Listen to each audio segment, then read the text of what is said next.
met you twice. Yeah.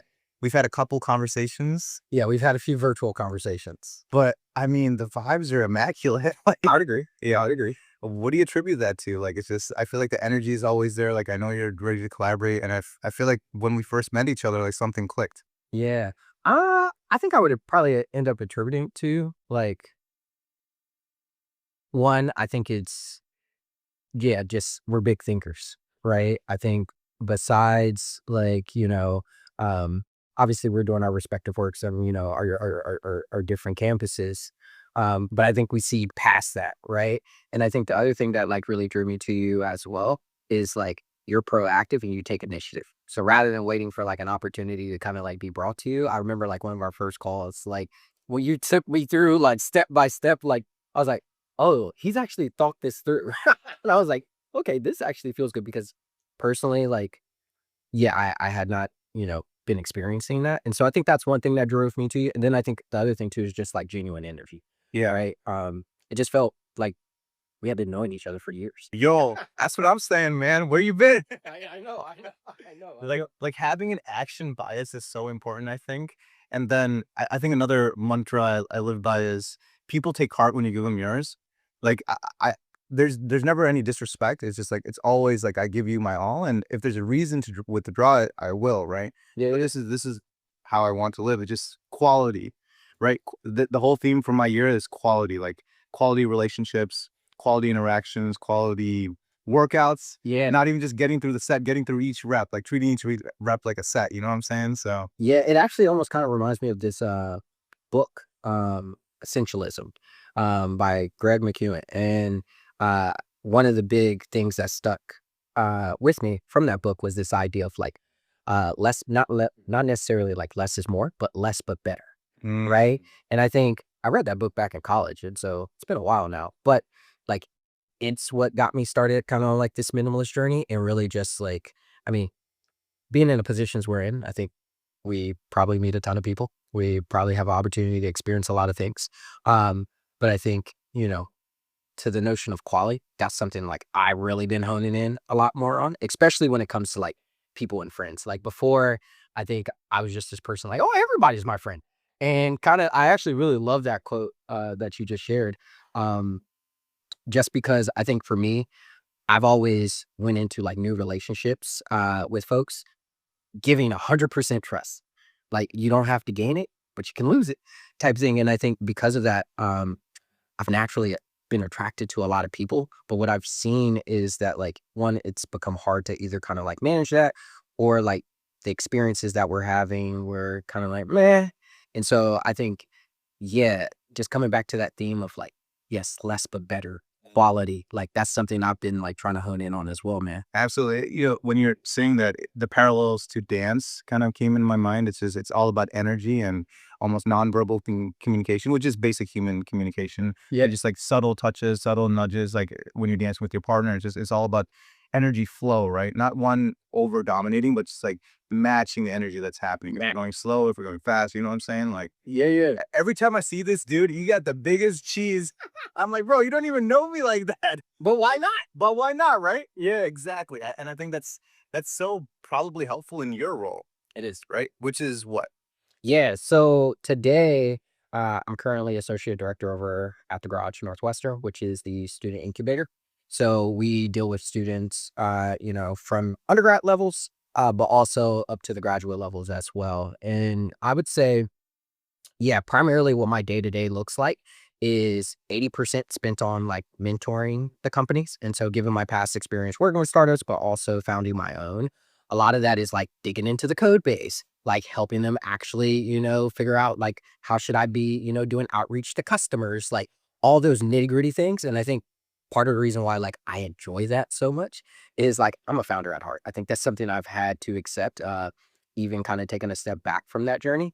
And then I would say like outside of the garage as well, I do a lot of like community building things. So I've been like hosting different events across the city, bringing founders and also investors together to, help them, get their first check. And then also part-time do data science at an early stage venture capital firm, Serac Ventures, focused on fintech, cybersecurity, future of work, and B2B SaaS. And so, yeah, I try to stay busy. Yeah, I'll say it. Dude, that is really impressive. Like in many ways, you're my counterpart at the garage, right? So 100%. Brylan is it functions in a very similar role to what I do at the University of Illinois, and I think it's always great when there is a true subject matter expert in the field that they're leading or teaching in, right? So you mentioned you're a founder, Yeah, and I know you've started a couple things. yeah, yeah, yeah. What kind of things were you building? Yeah, yeah. Well, I always have to take it back to like the origin of what even inspired me to become an entrepreneur. And that was literally um, after I had quit playing football. So I went to University of Kansas. Oh, Uh, I saw the stats on yeah, ESPN.com. yeah. So I went to University of Kansas. What position? I played cornerback, actually, specifically nickelback, which was very fun. So I played up till the end of my sophomore year. And so I had the opportunity to play against like Tyreek Hill, Baker Mayfield, and crazy Hill story was my team wasn't that good, if I'm just going to be honest. Not going to lie to you. We were bad, but we were actually winning against Oklahoma State. And at the time, Charlie Weiss was my coach. And I'll never forget, there's probably less than 60 seconds left in the game. Tyreek Hill has not touched the ball all game, so we're winning. We're winning. We're on the sideline getting ready to go out. And Coach Weiss was like, hey, should we kick it to him? And I'm looking down the field and I'm like, you can just tell when somebody's jumping and you're just like, bro, don't kick it to him. Don't kick it to him. And everybody was like, yeah, let's do it. So we run out onto the field and I'm on the far side. And all I remember is we kicked the ball and I saw two of my teammates getting pancaked and this hole was like large. And, obviously people today are very aware of the speed that Tyreek Hill has.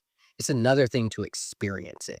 Like I've seen football fast, but then like world class track fast, when I tell you this man literally just ran straight and so that was crazy. But yeah, I ended up giving up football after that and dropping out of college for a year, man. And so I actually tried to start a bank because I was that weirdo that read the terms and services of, things at the time were like Chime Bank, Simple Bank, things of that nature that were coming up. And what I identified was they were just building a software and then they were partnering with existing banks to get around like banking regulations, et cetera.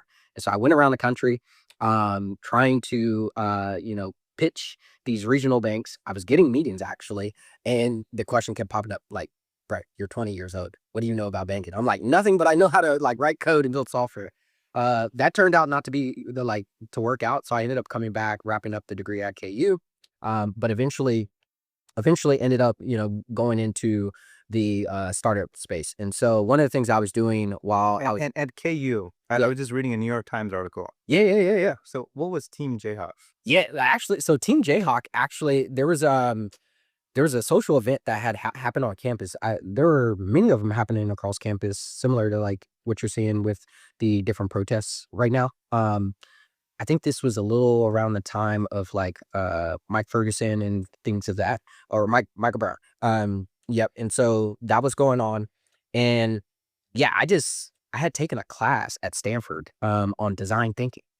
And I think, yeah, in that moment, I was like, man, why isn't nobody applying this to, uh, social unrest and trying to, tackle these problems in like a more innovative kind of like way. And so I ended up doing that. And in the span of a few days, got a few thousand folks across campus like excited about it. It got noticed by the chancellor. The chancellor ended up like writing like a blog post about it that was in like this educational journal. And then New York Times ended up picking up on it. And that was such a crazy experience. Because when I tell you, like, bro, I was getting like death threats, like, Really? yeah, like it actually was like one of the first times where I was like, okay, like when you reach a certain level or you're having a certain amount of like success or whatever, you got to be able to accept the good, but also the bad. Because you didn't experience much racism up until that point, or Yeah, yeah, yeah. To be honest, I think, yeah, just looking back on it, my experience was a lot different than a lot of people's, man. Just kind of, so I'm originally from Wichita, Kansas. And so, I mean, from a young age, um, I was put into like the gifted program. And so I literally had class with like the same 10 people all the way through grade school. And so compared to like my classmates, like we had totally different experiences. And so I personally would say I really didn't like experience like racism, but I think what that Team Jayhawk experience like really awoke within me is like, yeah, sometimes you just don't know what you don't know, right? And so I think that's where I became a lot more empathetic to like learning about the experiences of like other folks around me. And not only like black folks, but I think, racism can show up in a multitude of different ways, right? And then I also think, yeah, just diving deeper into like how certain policy decisions, rather if it's at the educational level, but also like the government level, how is that impacting like different groups of people? And so I think because of that, one of my superpowers today is like I'm a chameleon, bro. I can walk into any room and gel with like anybody. And I think it just comes from a place of genuine curiosity and just like empathy. Right. And so, yeah, that was kind of like that Team Jayhawk experience. No, I can totally tell you're a chameleon, and maybe there's a different animal, but I think the ability to just be comfortable in any room, Yeah. like not necessarily again like what we talked about in terms of dancing, like not dominating or underperforming, just like being comfortable where Yeah. you don't need to front, where you feel like you can be yourself Yeah. and still win the crowd. I totally get that energy from you. Yeah. And so was this the start of your entrepreneurial journey or post bank? Like, Yeah. Yeah. Yeah. I would say all of this is like the start, man, because because that was, so you amaze me. You've been building so much stuff. I start Googling, I'm like, wait, he did this? He did this? Like, yeah, how did this spirit start? man, honest. So I have a wonderful mentor. Her name is Beth McClendon, man. And the crazy, Shout out Beth. yeah, shout out Beth for sure. But after I gave up football, I was working as a valet and a server at the Oria, which was like the hotel on campus. And so I was doing that, waking up every morning at like 5 a.m. And there was this couple that would always come down, order the same thing, have their newspaper. And they weren't even reading like the local newspaper. They were reading the San Francisco newspaper every morning. And after about a year of doing that, she stopped me and she was like, "What do you want to do?" And I was like, "Well, I've been, dabbling." So telling her about Team Jayhawk, telling her about the banking experience. And she was like, "Sounds like you kind of want to go into like tech." And so once I ended up learning about her husband, Brian, he was actually the co-founder of a company called Keyhole that got bought by Google and became Google Maps. And he was the CTO of Uber at the time while I was in school. And then she was one of the early employees at YouTube. And she also holds like so many patents for like Android. And so, yeah, I remember I'll never forget that like one of the first conversations that we had, she was like, if you want to make it into big tech, she was like, what I recommend you do is she literally told her, she was like, stop going to class. She was like, make sure you just ace every test. And she was like, go lock yourself in a computer lab or whatever and learn how to build. And she was like, I'll be there with you every step of the way. So whenever I had questions, because at that time, like I didn't know how to code, right? She would literally sit down with me, right? Like even when it came down to like at this time, some folks may remember this, but before Figma, there was Sketch, like, and so I remember like learning Figma in the early days and she was there like showing me. And I think she did just like an amazing job. And still to this day, like we chat all the time, nourishing that builder spirit and just let me know that like, no, this is possible and like you can do something with this. That's incredible. Especially in education, it's so important for good coaches, people that are Yes. hard on you, but in a way that's tough love, right? Like someone that cares about your development. And, But and, and coach is a great word. Coach is a great word there because I think part of the reason why that resonates with me too is like obviously just kind of being an athlete and you have your, you know, fair hand of just like bad coaches and good coaches. And I think, yeah, one of the things that's just separated, yeah, my experiences from other people is like, I've had great coaches around me the whole time. yeah, absolutely. MJ had Tim Grover and Phil Jackson, right? Yeah, yeah, yeah. So you might have thought about this. Why do you think she decided to invest in you? Yeah. Great question. Yeah, I would say the reason why she invested in me wasn't necessarily because I was the best at that time when it came to a range of different things, but I think it was the drive to become the best, right? And I think where that drive comes from is like I was saying earlier, just a genuine curiosity. I think it's something that I've learned to accept, hone, and also like start to flex a lot more nowadays. Is like just asking really good questions. It's to the point like people are always come up to me after events now and they're like, "Brent, that was a really good question." And I feel like even like, with where the world is heading with like AI and the fact that like you can ask a question and get an answer. Well, the answer you get is now dependent on the questions that you ask. And so it's been something that like she recognized in me like very early and really helped me understand. Originally, it was in like a product sense around like, okay, asking these questions help you better understand your customer and how you can build the product and things of that nature. But I think she's really turned it into like a superpower that makes me like a unique individual when I walk into a room. No, that totally makes sense. So after you learned how to build, Yeah. then you had some remarkable success with actually creating companies. Yeah. Yeah. Well, I think there's a few things that come before that, Sure. right? That eventually got me to starting a company because, like I said, so I met her. We had this experience. She became my mentor, and from day one, it was just evident. She was like, "Hey, here's going to be the game plan for you getting to a place where like you're starting a company." And I'll never forget because I graduated in 2018, and she was like, "It might surprise you how fast you can actually get there." And I was like, "Okay." I literally was just saying like, "Yes." But literally like I had an opportunity to go work in big tech, but I ended up taking a role at the time they were a seed stage company, so Blavity. They're a media startup out of LA. And so I ended up joining them as like their head of product. But it was the craziest experience because they would invite me into like these investor calls, and like their investors were like Google Ventures, Mac Ventures, like some really good like names that eventually ended up becoming like my investors. But it was because I was in that room showing my competence, but also building those relationships at the same time. So I think that was like a transformative experience. The other experience that I would say that was happening at that time is like one of my good childhood friends. He had been falsely accused of rape at the time. And so I'll never forget the day, like we were literally at my crib. I dropped him off at his crib because we were about to get ready to go to the rec. And when I came back to pick him up, his roommates was like, he's gone. Like they came and arrested him.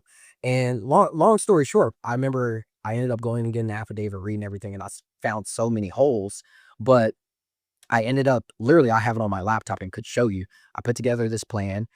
There were a few like folks that I had grew up with that were like in the legal space. And so collaborating with them, we were able to like in a span of probably like a week or so, we ended up raising close to like $500,000 or so to be able to kind of like get him a lawyer. And so that ended up turning into like Kim Kardashian. She like was tweeting about it all the time, Meek Mill, and then eventually Jay-Z like reached out. And so like literally like I spoke to like Jay-Z, and it was actually Jay-Z and his mom. And so they ended up actually like getting the whole legal team. It was this crazy experience.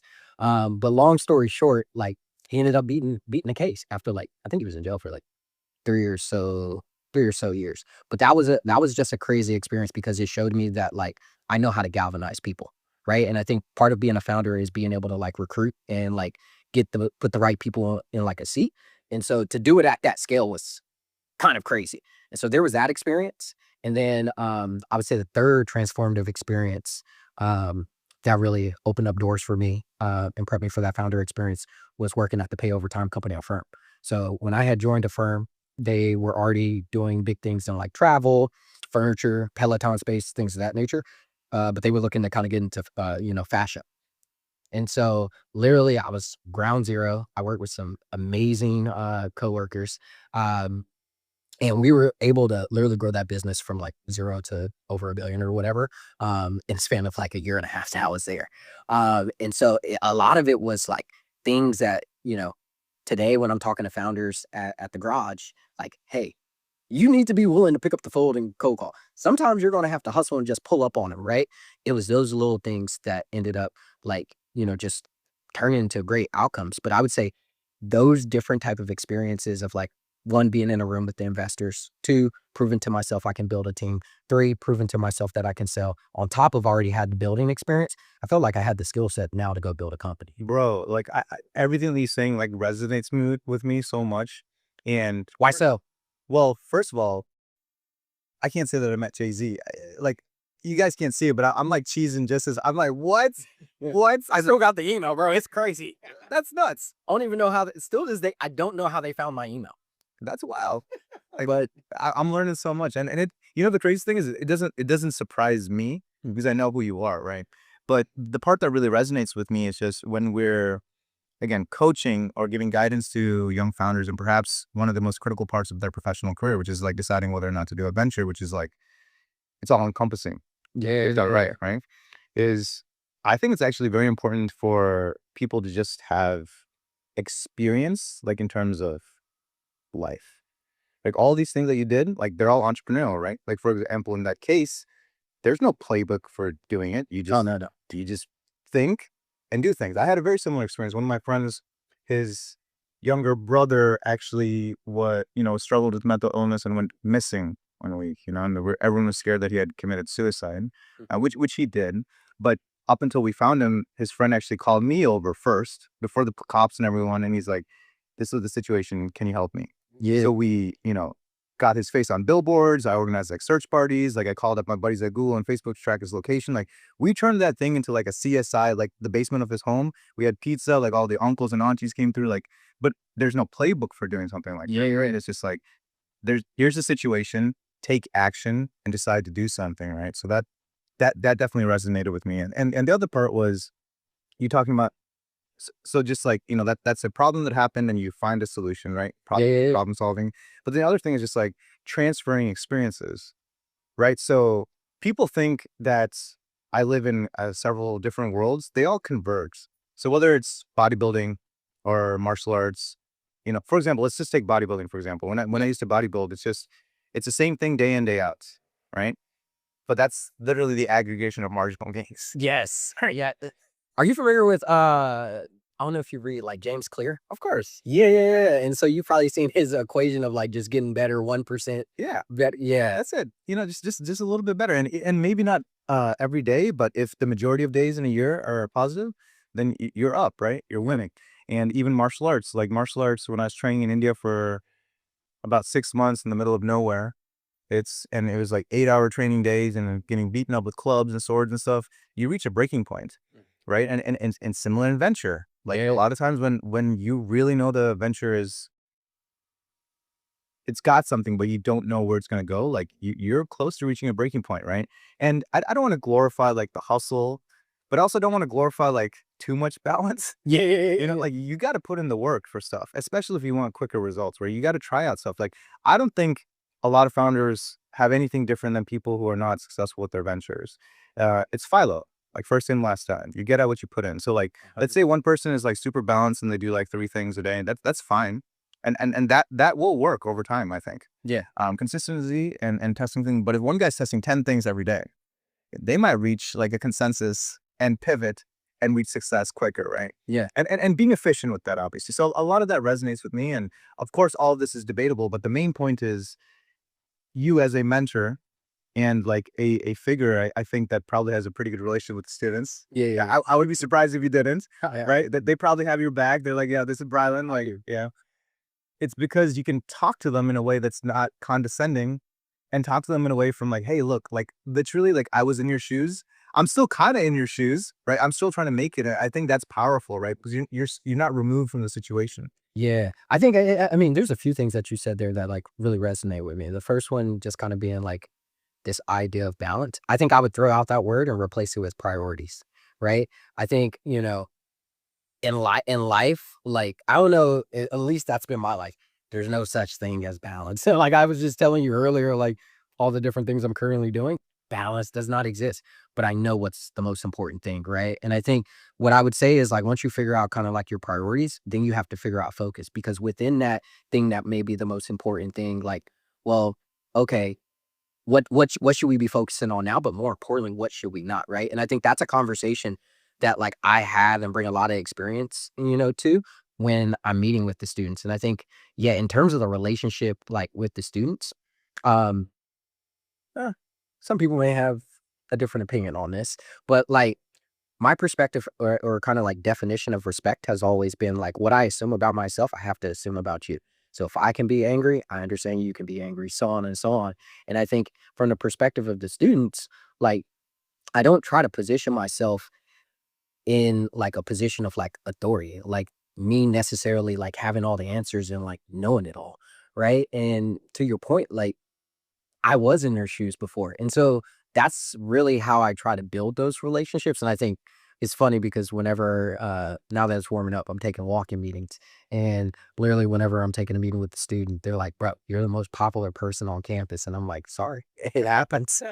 That don't surprise me at all. It's like you're gonna laugh, but some of my students have called me like the campus celeb because I also do walking meetings and we run into a bunch of people, right? Yeah. But the main thing there is, I think, with students, with anyone. So universities obviously are surprisingly can be very political areas, right? And so like when I'm in meetings, sometimes like 10 minutes of the meeting is spent on like introductions, like blah blah blah blah blah. I'm the endowed chair of this, head of whatever. If you look at my LinkedIn, have you seen my title? No. It says just a guy at iVenture. Hey, I love it. I And love it. uh, the main point there is whether it's billionaire or politician or faculty or student, I can just talk to you as a human being. Yes. You know what I'm saying? Like you're coming to me. So the point about advice is I think most people in the world are not really good at giving advice. Yeah. And in many ways, our role is supposed to be giving counsel and advice. And when students come to me, a lot of them remark that's the first time where they can talk uninterrupted. And we only have 30 minutes, Facts. right? Yeah. But most academics can talk your ear off. Yeah. I let them talk and they're like, this is kind of strange. I can talk. And I never give them advice. I'm like, what do you think is a priority? What do you think you should do? Why do you think you should do that? Right. And then we'll work through stuff together. Like if you want a connection, we'll do this. But it's really, I don't have the answers because at the end of the day, if I'm being straight up, you are the expert in your venture. Yes. Not the investors, not the people who've done it before, not me. It's you because you're the only one putting in the work. It's your idea. It's your thing. Yes. Right. All we are just like little sages on the way, and you pick and choose which piece of advice to listen to. Right. Yeah. I mean, you're hitting on it like hit it 100%. Because I mean, I definitely see differences, but yeah, like a lot of these conversations when it comes to students, going back to what I was saying, my superpower was earlier, questions.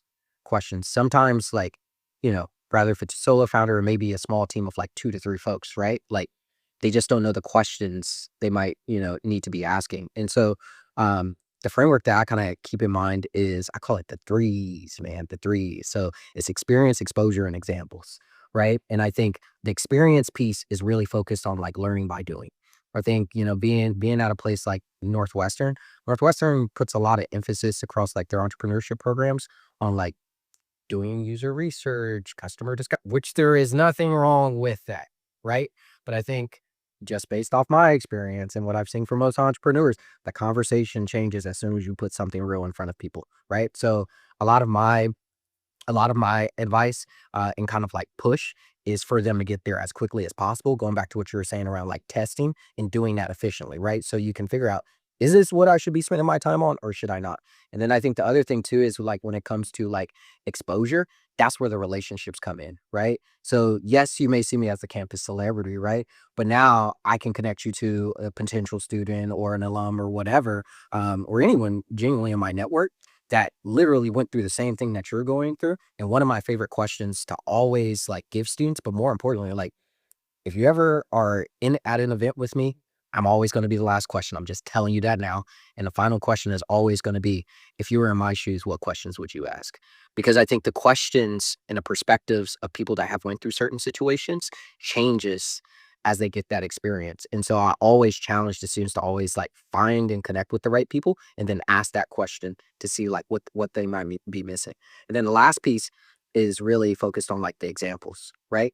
I'm a huge believer in like, like it's hard to become something if you've never seen it. And so like the more examples, rather if it's, an immediate term, just this student is trying to reach this next milestone, or like just helping them, get an idea of what that longer term vision is.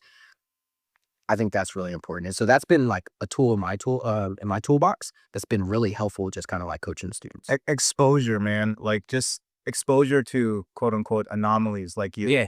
right? You played ball, like you've founded a bunch of stuff. Now you're in this very unique position running entrepreneurship at a, world-class institution. And you have like all these very unique life experiences, right? Like Yeah. there's nothing cookie cutter about you, but like seeing like, oh, there's something about this guy that speaks to me. Like I can do it too. That's so important. I think that's so important. And it's also important for on the other side for trailblazers like you to show the world that whatever it is that Brylan is, Yeah. like can exist, right? And I think that's really important. Like that's kind of like my whole thing. I think we joked earlier about, Indians have three options, like either being a doctor, an engineer, or a failure. Yeah. I got the first two. but you're definitely not the last I know them. So I don't know, but just like showing people all these things and going past that, just really giving people a limitless mindset. Yeah, yeah, yeah. And it doesn't come down to balance. It really comes down to at the end of the day, if I'm on my deathbed, I don't want to look back and be like, oh, that was a balanced life. I'd be like, that was an awesome Yeah. life. It was like a movie. I did everything I wanted to do. You know what I'm saying? Like I'm not like, and balance will naturally come into your life if you have the right priorities. Right. I think balance sometimes is a judgmental word. Oh, you're not doing this. You're not doing this. It's just like, what do you want to do? Yeah. And double down on that. You get rid of all the stuff you don't want to do. But I think, I mean, just kind of building off what you were just saying about like living this awesome life, right? Um, I think something I picked up early on is it takes courage to be able to live life on your terms, right? Especially like in a world where like, yeah, just if we're gonna be honest, like following the traditional path does seem to like reap certain rewards. And that's totally okay. If that's you, totally okay. I resonate with people who are open and are willing to make the decision that like, okay, I'm going to do things differently. And I really believe that like we're in an era now, especially I'm just seeing this with the students, man. Like the number of students now that like are always like chatting with me or like, hey, I'm getting ready to graduate. I have like, this job, but it's like, is that really what I want to do? And obviously I now look at things through like risk and reward. And so, but I think the biggest thing I tried not to kill, because I feel like life and just like running into failure can kill that for you, is that desire to like live life on your terms. And so, I'm so glad you mentioned that. Honestly, bro, like I'm listening to everything you say. I'm like, should we just start our own accelerator? I'm just kidding. Don't fire me. no, he's not. Bro, I can show you a document on that too. Courage is so important in life. Courage. And courage is not being fearless. It's not the same. Expound. It's about, well, I think the Lion King actually elaborates on this. So the scene after Mufasa rescues Simba from the hyenas, he's like, he tells Zazu to take Nala home. I got to teach my son a lesson, right? And then he's like, Simba. And then, little Simba walks in and his paw falls into Mufasa, his father's paw print. And he tells him, the son tells his father, he's like, like, I was just trying to be brave like you, right? And then Mufasa is like such an awesome character, like ultimate dad right there. He's like, being brave doesn't mean you go looking for trouble. He's like, but you're not scared of anything. And he's like, I was today. And about what? And he's like, about losing you, right? So I'll be straight up with you, dude. Every single day, I think I'm doing something that scares me, but I enjoy it, right? It's being comfortable, being uncomfortable. So like dance, when I go in for Latin dance, the instructor is on our butts because we're the leads. If we mess up, it's our fault. It's not the lady's fault. It's our fault. Manu, your footwork's not right. Do it again. Do it again. In front of the whole class. Everyone's watching me. But then as soon as the music starts flowing, then I start moving. I start practicing and I feel much more comfortable, right? But that's literally every week. That's an experience. You think I like going to Muay Thai and boxing, getting punched and kicked in the face? It is terrifying. These guys are like, they can literally cripple you. But man, each time I come in, like sometimes the punches are a little smoother, sometimes the kicks a little snappier, like things are improving, right? Like I love that feeling. But the fear is always there. Even work. A lot of my new employees feel imposter syndrome. They're like, we don't know anything about entrepreneurship. I was in their shoes. When I first started, I had no idea what I was doing. I'm still figuring it out, but like, do you think I'm not scared about a new cohort a little bit? Like, do you think I have all the knowledge base to support 10 different industries? No. Do I have all the charisma to manage 44 different personalities, right? And all the stuff that comes with that? Do I have the strength of character to build and congregate all these stakeholders from Chicago and Champaign, investors, politicians? No. But I'm still going to do it. Yeah. So courage is just the ability to be true to yourself and what you want, especially if it scares you. There's not a single day in life that I don't have a little bit of fear. Well, I'm curious, like, was there a specific moment in life where that like switch flipped and that like just started to like click for you? Like when did you become comfortable being uncomfortable. So I'm gonna highlight a couple different areas because I think there's been a couple chapters in life. So one thing I'll highlight is the ability to be true to yourself. So when I was in high school, uber nerd. I wasn't playing football. You had the three. You had to be a doctor, engineer, or man. I was in chess club. I was in the spelling bee. Oh yeah, Drama. yeah. You already know. Yeah. And I had the same polo tucked into my jeans. My mom gave me one pair of shoes. I was that guy. I was not athletic at all. And all my friends that I made, and I was also new. I just moved in from California. So all the friends that I made, they were nice, but we're young men. So we're just like, oh, dude, you're a nerd. You're spending all your time in the library. They come home and they start making fun of all my comic books.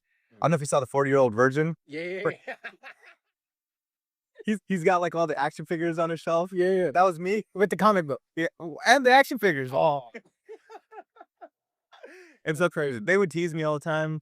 And so a really, really cool movie came out and I wanted to see it, but I was scared because it was a comic book movie and everyone was kind of making fun of me. And so my mom and I went and saw it. It was The Dark Knight. And the next day I come into school and everyone's wearing Joker shirts. And, oh my God, Christian Bale's amazing. And I was like, this is a comic book movie. You guys said it was lame. Mm. That's one of the first points I realized, like, who cares? You know, as long as you're not doing something evil. Yeah. Like, who cares what you like? Just like do the thing that you like. Now, everyone knows like the whole Batman affiliation that I have. Some of my students actually call me like the budget-friendly version of Batman and Champagne. Like some of them follow me on social media and like they'll see like some of the posts and they're like, oh, Batman vibes. So it's just I've embraced that I like this thing and it is nerdy and I don't care. Because like there's so many elements of me. Like being nerdy is a compliment. Yeah. Right? Like all these things that people say, like you can always turn it around on yourself. So I think that's one example where it's just like the shift, right? Even gym culture, by the way. When I was in college, I would be late to class because I was coming from the gym because I was bodybuilding and I was a personal trainer. I would be late. It would be like a chemistry lecture, a big lecture. So I could only sit in the front. I had my gym bag with me and my protein shake and my boiled eggs. I was that dude. There was nobody in class doing that.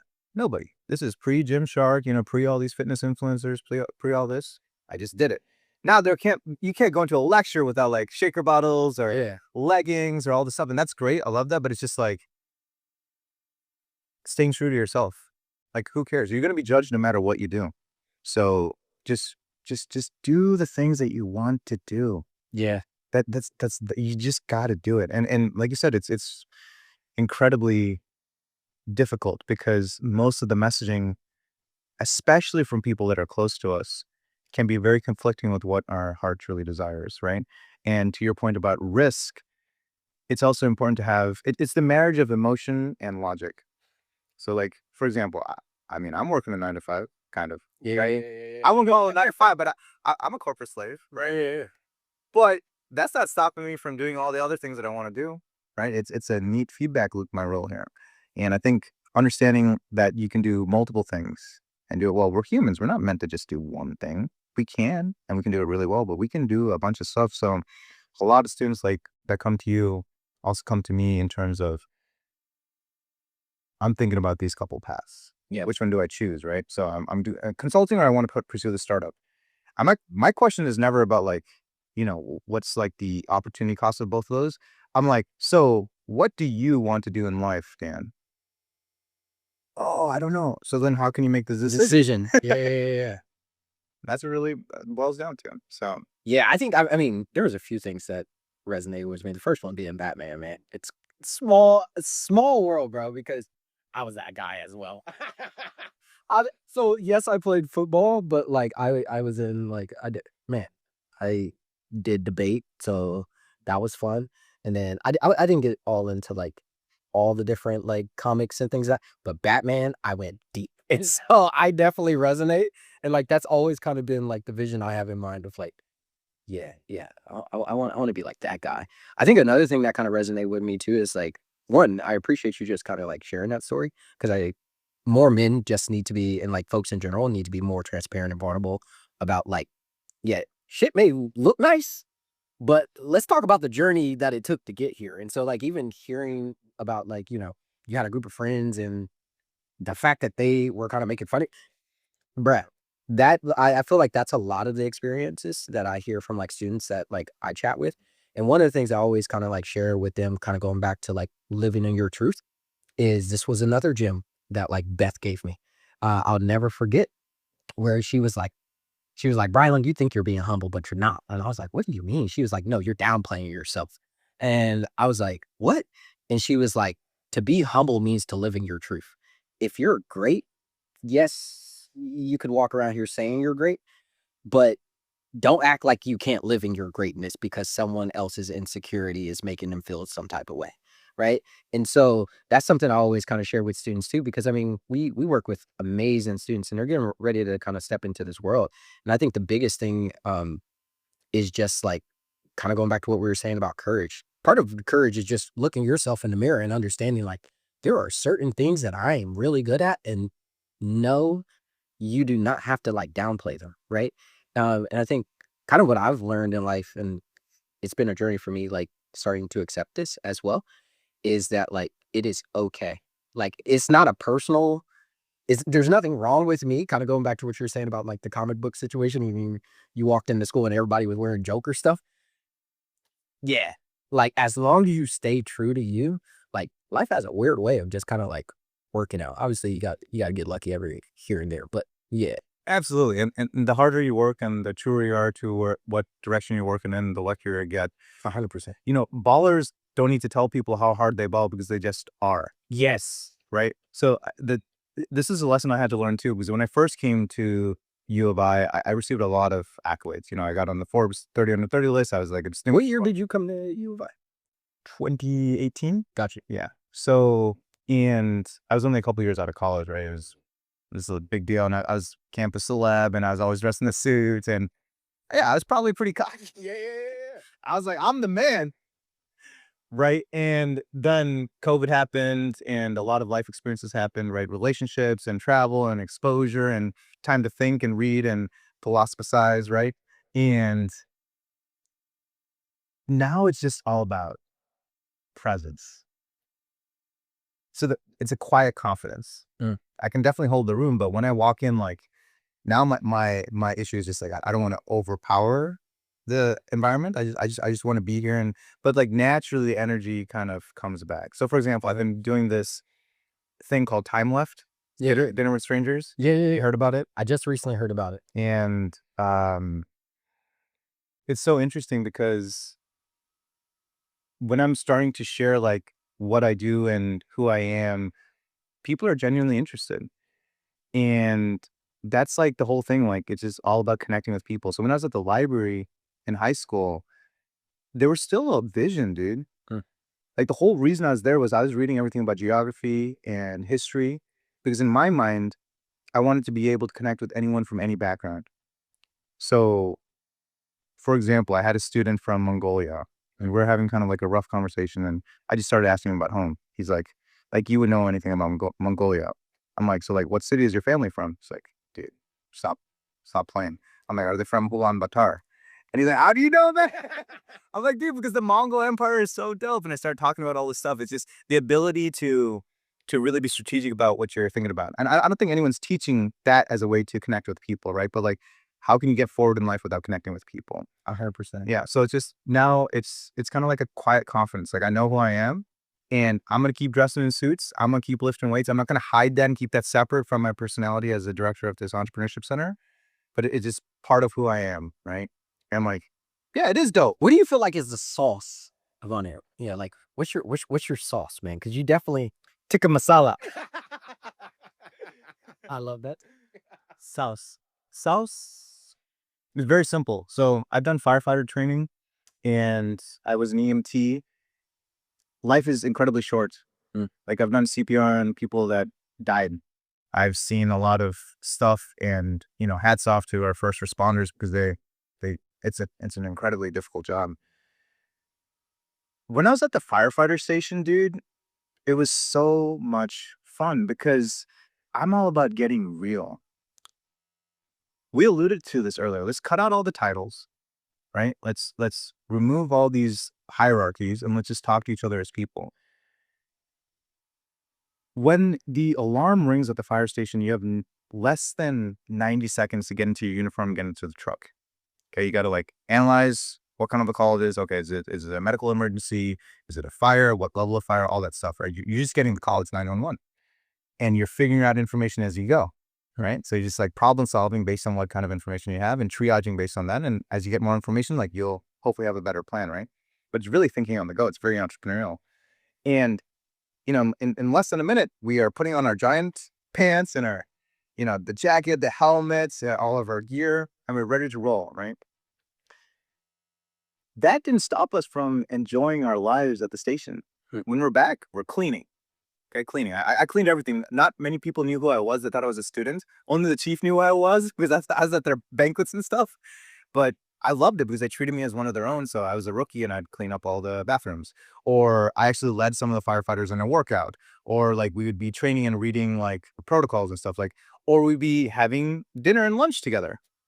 We were doing the things we needed to do. And when it became time to act, there's no hesitation. But that didn't stop us from like doing the things that we wanted to do, right? You know what I'm saying? Does that make sense? Yeah. So it's just like life is over very quick.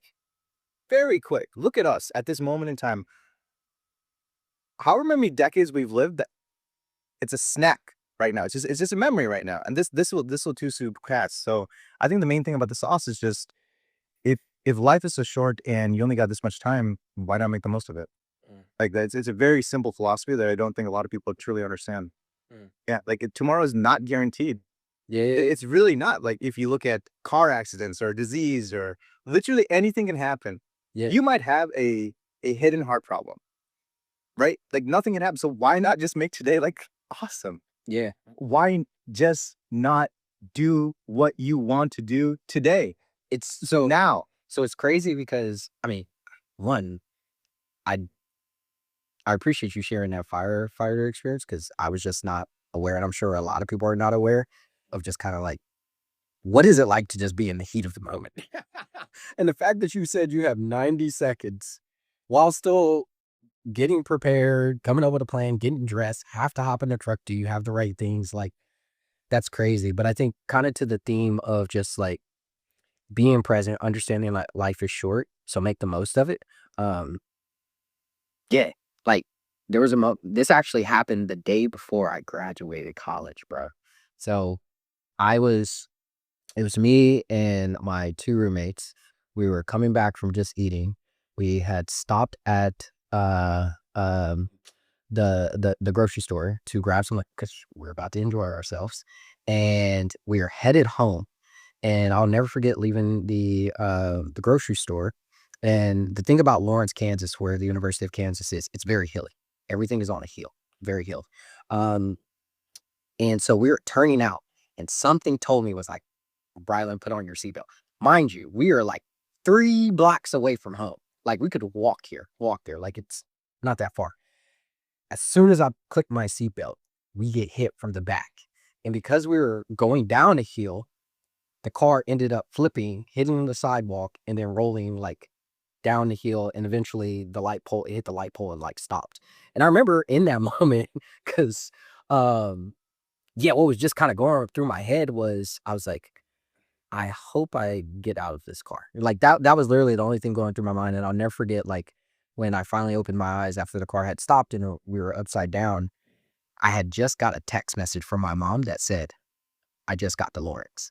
And so I remember in that moment, like kicking the windows out and getting out. And luckily I didn't have any scratch or bruises. Like my roommates, they had like scratches and like some broken like arms and stuff. But I remember in that moment, that was like such a transformative moment for me because life could have easily been like taken away. And since that, like whenever I feel like I'm getting off track, because there are times you will, right? Like we're human. I always kind of go back to that moment of just like, yeah, man, like even if I want more out of life or whatever, what I have right now is enough, right? Like I'm surrounded by great people. I have amazing experiences. That doesn't mean that like I'm losing my ambition, et cetera, et cetera. But I think yeah, in that moment, I always realize that like this present moment is kind of like really all I have because I can't really predict the next moment.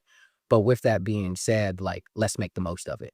Right. And so it's crazy to just kind of hear like our different experiences Yeah. and how it just comes back to this whole thing of just like make the most of, the moments and opportunities that you have. It all ties in. Like being true to yourself takes courage.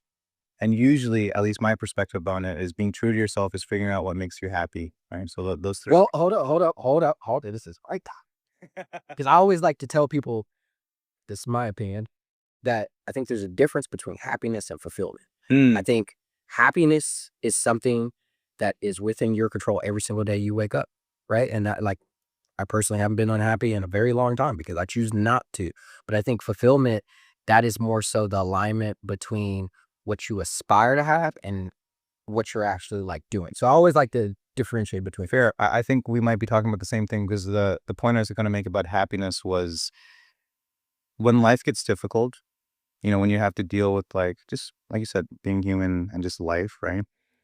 The rephrasing that I use is something around uh, fulfillment and gratitude. Mm, So, oh, I have to do this. I get to do this, yeah. right?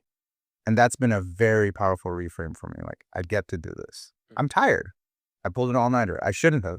I don't want to go here. I don't want to get punched in the face. I don't want to work out. I don't want to show up to work. I don't want to deal with these students. I get. Yeah. So that's been really powerful for me. Gotcha. Yeah. Yeah, yeah. I'm curious, like, because it seems like you're someone who is like extremely like reflective. You're also extremely self-aware, which has probably contributed to like just your growth as a human being. Um, but yeah, I'm curious, like, what are some of your favorite quotes, man? So You seem like a quote guy, man. Like, I am. I got a whole notion board of them, but I think there's a couple guiding ones. So a lot of my early years were focused on a man. My dad told me a man's reach should exceed his grasp. So just be proud but never satisfied, and that's always pushed me to achievement after achievement. And I think life is more than achievement, but that helped me get to a place where I felt content. But something that I always live by, which ties into what we were just talking about, courage, fulfillment, happiness, is the most important relationship in life is with yourself. mm, So everything else is a plus, but not a must. So that guides almost every decision I make. And the reflection is actually built into my calendar. If you see this, like everything's kind of color coded here. yeah, yeah, yeah. Literally every week, almost every day, I'm looking at my goals and my life mission, my guiding philosophies, and just, like a quick reminder, okay, this is where I'm headed, this is what I'm trying to do, this is how I'm trying to show up. So I think those are some good guiding thoughts. I have tons. I'm curious, what are yours? Yeah. It's once again, everything kind of goes back to Beth. But literally, before I had graduated, Beth sat me down and we created a life philosophy doc. And in that doc, there are like 7 different areas. So like, physical, social, career, things of that nature. And then the other piece of it was kind of like um my principles. My principles. There, I think I have like 14 of them, but the 2 that really resonate with me, like at the core, is one, the difference between integrity and self-integrity. I think one of the things I've like noticed, and this kind of goes back to your point of just like the most important person is like really taking care of yourself, is that like oftentimes we talk about like what is the right thing to do for others, but we rarely talk about what is the right thing to do for you. And I think, the way I use that principle in my life is like yeah, this was another thing Beth told me. She was like, she was like, Brylan, understand you always have the answer because if you don't know, you can ask a question. And so I'm always approaching life through that lens. And like most of the time I wake up knowing like, hey, if I do my morning routine, I'm going to have a great day, regardless of what I encounter. If I prep for this meeting or, for this, program that we're planning out, it will go well. But there are times where like, just because I'm human, I don't do those things. And so I always try to keep like this idea of like a score for my self integrity. Like, and I try to keep it extremely high. If I'm going to be honest, I probably shoot around like 60, 70%. I can get better. But that's one that's really important for me. I think the other one that I would say that I live by when it comes to just life principles is I personally don't believe right or wrong exist. I believe those are functions of groups. But as human beings, like individuals, you can't decide what is right or wrong. Like only groups can. Um, and so the reason why that's important is just kind of going back to what we were talking about earlier around like empathy, and building relationships with people. Like I try to go in, and I would say I'm probably shooting 99% on this one. But most of the time when I go into conversations with people, um, I'm not coming in with any judgment, any type of like bias of just like, hey, here's what I believe and you need to believe. Like I'm totally open to like folks having different beliefs and things of that nature. But I would say those are two of like my life principles that literally are all my life philosophy, doc. That's dope. I would like to take a look at that. I'll show you. Actually, I might be able to pull it up. I think that's dope because one of the guiding quotes for my professional work is a society grows great when old men plant trees whose shade that they will never appreciate. Mm. So it's just in our work, I think education is so important. Like the ability to help really train the next generation of How humans. do you define education? Getting people to figure out what they're good at and what they're happy with. Fulfilled with, man. Yeah. Yeah. Yeah, I feel like I'm always curious about that. Because I mean, this is just something I've noticed is I think we just, especially at higher education, we just accept whatever definition is. Most people probably can't even give you a definition if I'm going to be honest. And then I think the other thing that I'm always kind of curious about too is like this idea of like learning how to learn. And what does that actually look like within an institution? Like we're in. So Yeah, no, those are really, really, really good questions. I think one other quote that ties into just overall life is long if you know how to use it. That's Seneca on the shortness of life. Wow, this dude's got a whole Google Doc with 14 points. Let's read some of these. Live courageously and bravely every day. I like that. Make better decisions than average. Yes, decision making. So I'm writing a book right now, and one of the main chapters is decision making. Not necessarily making the right decisions, but trying to avoid the wrong ones. yes, You know, yes, what you want tomorrow won't come without the work being done today. I love that. The best time to do something, in my opinion, is between yesterday and tomorrow.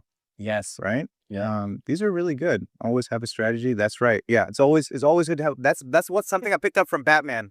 Prep time. If you got enough prep time, you can take down the Justice League. You already got a plan. Bro, if you take advantage of preparation, what is it? Proper preparation prevents poor performances. Yes. That was Yes. something I always heard growing up. Yes. Yeah.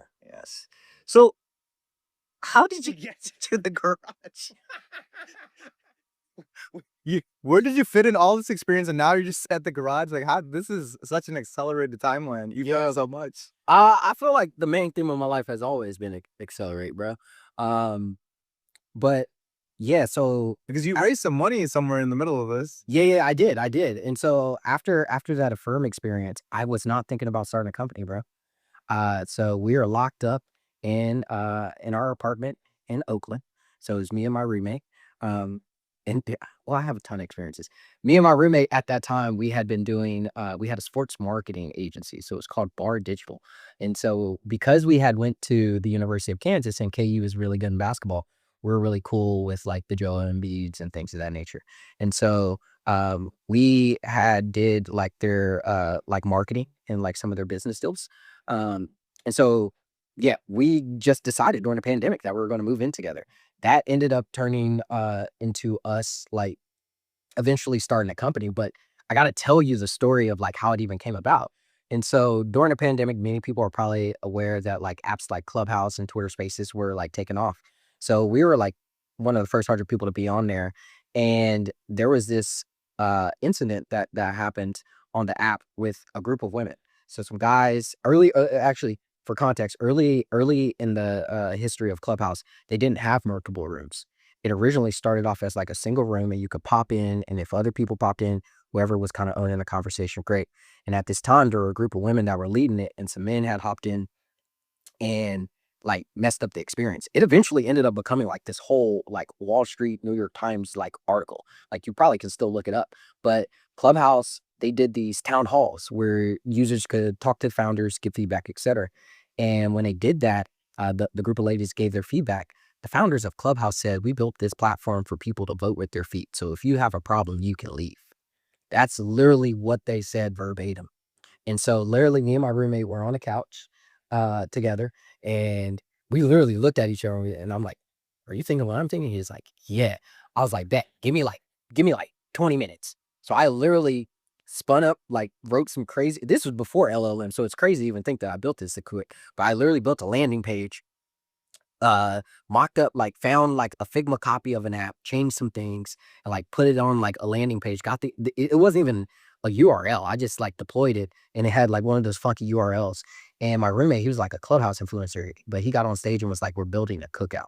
And so we wake up the next day, and we had like 200 like folks on like the waiting list. In the span of like 2 weeks, bro, that shit grew to like 300,000.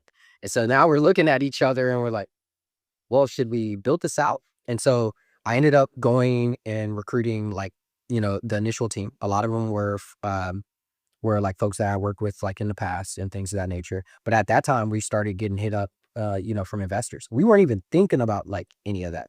We were just like, okay, we're going to build this out, see what happens. Um, Luckily, we were able to get our first money from Arlen Hamilton. Arlen Hamilton's the GOAT. She's the GP over at Backstage Capital. But she was the first one that believed in us. She wrote 500,000, and then we were able to get another 100,000 from raising from like the different corporate angel groups. So we got Google's angel group to come in, Airbnb, and Snapchat's angel groups to come in. And then eventually we got the chief design officer and CTO of Twitter to be able to write angel checks. And then they literally were like, "Hey, we're getting ready to start our corp dev team. We would love for you to be the first investment." Say less. So obviously this is pre like Elon Musk, buying them. But that was a crazy experience just because like within that, we went back and forth with their team. Uh, I'll never forget the moment where like, in that meeting with my other co-founders, like Jack Dorsey literally asked, like, "So how big do you think this can, be?" Mind you, we're 24, 25 at this time. And literally my co-founder, Deandra, she was like, "Oh, $100 billion company." Still to this day, she's like, but bro, we heard what we heard. And Jack Dorsey literally was like, "So what'd you say?" She said, "You heard me, 100 billion." Mind you, Twitter is a $30 billion company at this point. And I'm like, "Oh man, you just fucked up the money." I'm like, in this moment, obviously all this is happening over Zoom, but I'm like, "You really just messed up the money." And he was in that moment, he literally was like, "I like y'all. I'm writing a check." And when I tell you the money was wired so fast, I've never seen millions of dollars be wired so fast. Like, it was so quick, like 15 minutes. I was like, "Oh shit, this is real." And so I hadn't even quit my job yet from Affirm. And mind you, Affirm ended up IPOing. I quit the next day after the IPO. And so I remember my manager at Affirm, she was here in Chicago. And so I remember calling her that morning. So it was probably like 8 a.m. Chicago time. But as soon as I hopped on the phone, she was like, "Brylan, I was praying this morning and God just wanted me to tell you whatever you're about to tell me, go do it." I said, "Great. I'm about to go do a company." She was like, "Don't even worry about working the next 2 weeks." And so that was literally the journey. And then that eventually ended up leading to like our lead investor, Mac Ventures, and so Marlon Nichols over there coming in and leading around. And so that was the pre-seed. But I kid you not, we went from being excited, you know, obviously our minds and imaginations were going crazy around like, "Oh shoot, this is like a real thing. We weren't thinking about this a few weeks ago," to like having to put out an immediate fire. And so when we closed that round, it was kind of like towards the end of January 2021. We were turning around to do like a big launch because, like I said, we had this huge ass waiting list and it was still growing. Um, but yeah, we were looking to launch February 1st, Black History Month, because our initial kind of like perspective was we were going to be focused on like the Black diaspora initially. Bruh, I'll never forget because I used to wake up early in the morning in the bed, go ride my bike. I wake up, I have so many freaking texts.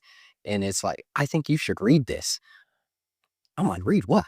I go read it. There's this article that was written that accused me and my co-founder. from stealing the idea from a group of black women. And so it was like the craziest thing. And they told a phenomenal story, phenomenal story. And I won't go into all those details, but when I tell you, literally, I had just quit my job like a week ago. At that point, I was the only person who had quit. Like everyone else hadn't left their job yet. And I had all the investors being like, "Oh, you're a fraud. We're going to sue you. We need the money back." Once again, I'm 25. I'm like, "Oh shoot, what the hell is happening here?" Luckily, that turned out not to be the case, and it was like just a simple trademark dispute. But that was a blessing in disguise because in that it took like 2 to 3 months to like resolve that issue. And so we really couldn't even like put out the act or any of that at the time. But we started to see the world open up. And so originally the platform was a live audio platform, so alternative to Clubhouse. And but we, as the world was open up, we noticed that that was just going to be a feature. That wasn't going to be a product. And so we ended up doubling down. That's what led to the pivot of like doubling down on like creators, and specifically focusing on like building a community product for them. So like an alternative to like Discord. Um, but yeah, like that ended up happening. We started getting some initial traction. Then I had to fire a co-founder. I had to fire a co-founder like 6 months into like the journey. And the co-founder I fired was one of my mentors in college. And so yeah, like that was a whole experience because that was probably my first moment as like CEO of the company where like I realized like, oh no, the shit is real. Right. And I think for me, um, yeah, just looking back on that situation, there's a few things that I'd probably end up like doing differently. But it was one of those decisions where that co-founder brought so much value to the team, but given like all the evidence and the issues that had arise, um, what made that decision tough was like the mind versus the heart, right? Where the heart was like, nah, give him another chance. But then the mind was like, you gave chance one, chance two, chance three. It's like, you have to do this. And I will never forget a piece of advice that I got from one of our advisors at the time. Her name is Lizelle. Well, she's a goat. And she was like, Brylan, I've been in that situation. And what I want to tell you is like, when things hit the fan, it's not your, it's not like your B or your C players that end up leaving. It's usually your A players. And I'm looking around and I'm like, man, we've at this moment, we've been able to hire an amazing engineering team, got great people around. And I kid you not, like the next day, folks started coming to me and were like, hey, if this situation isn't resolved, and a lot of them were like the women on our team because that's what the co-founder had impacted that part of the team. I was like, I can't lose them. And so that's part of what I took into that decision. But like that decision ended up turning out to be the right one. And then I would say along that journey, like we ended up having to do a smaller pivot again, which led us to like focusing on like creator monetization tools. And we eventually kind of, started to find more traction there, which eventually led to us like being able to raise our seed round.